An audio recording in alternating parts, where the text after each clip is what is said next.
بسم اللہ الرحمن الرحیم۔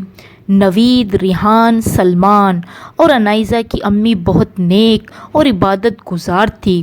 وہ اپنے بچوں کو بھی نماز کی ترغیب دیتی۔ بچے تھوڑے بہت شرارتی تو تھے لیکن فرما بردار بھی تھے۔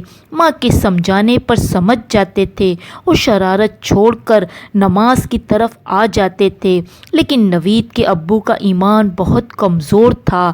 ایک دن ان کے ایک دوست کے ساتھ کاروباری سلسلے میں ان کی کچھ نوک جھوک ہوئی اور دوست نے کاروبار علیحدہ کرنے کا فیصلہ کر لیا اور بزنس میں اپنے شیئرز واپس لے لیے۔ نوید کے ابو کو اس کی علیحدگی سے کاروبار میں بہت نقصان ہوا۔ وہ پریشان اور فکر مند ہو گئے کہ اب وہ کیا کرے، کس طرح اپنے کاروبار کو بہتر کرے کہ ایک دوست نے انہیں ایک عجیب مشورہ دیا کہ یہ وظیفہ کرو، اس سے جنات حاضر ہو جاتے ہیں اور پھر تم ان سے اپنا مسئلہ حل کروا لینا۔ میں تو اپنے تمام مسائل اسی طریقے سے جنات کو بلوا کر حل کرواتا ہوں۔ نوید کے ابو اس کی باتوں میں آ گئے۔ گھر آ کر گھر والوں کو اپنے دوست کی بات بتائی۔ گھر والے اس بات پر رضامند ہو گئے اور سب نے مل کر وظیفہ کیا اور جن حاضر ہو گئے۔ انہیں جن تو نظر نہ آئے لیکن اس کا سایہ انہوں نے محسوس کیا۔ جب وہ حاضر ہوئے تو نوید کے ابو نے انہیں اپنا مسئلہ بتایا۔ بچوں کی تو اسی وقت عجیب کیفیت ہونے لگی لیکن انہوں نے اس بات کو محسوس نہ کیا۔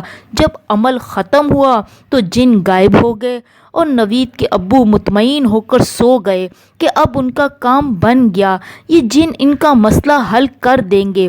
اگلی صبح نوید کے ابو بستر سے اٹھ ہی نہ پائے اور بچوں پر تو ایک پاگل پن سوار ہو چکا تھا۔ بچوں نے گھر کی ہر چیز کو توڑ پھوڑ دیا اور سارا گھر بے ترتیب کر دیا۔ بچے کسی کے قابو میں نہ آ رہے تھے۔ اب تو دادا، دادی، امی سبھی پریشان تھے کہ کیا جائے۔ امی نے اپنے امی ابو کو بلوایا اور رات کے وظیفے اور جن کی آمد کا حال کہہ سنایا۔ نوید کے نانا نے فوراً قرآن پاک کی تلاوت کی تو بچے سکون میں آئے۔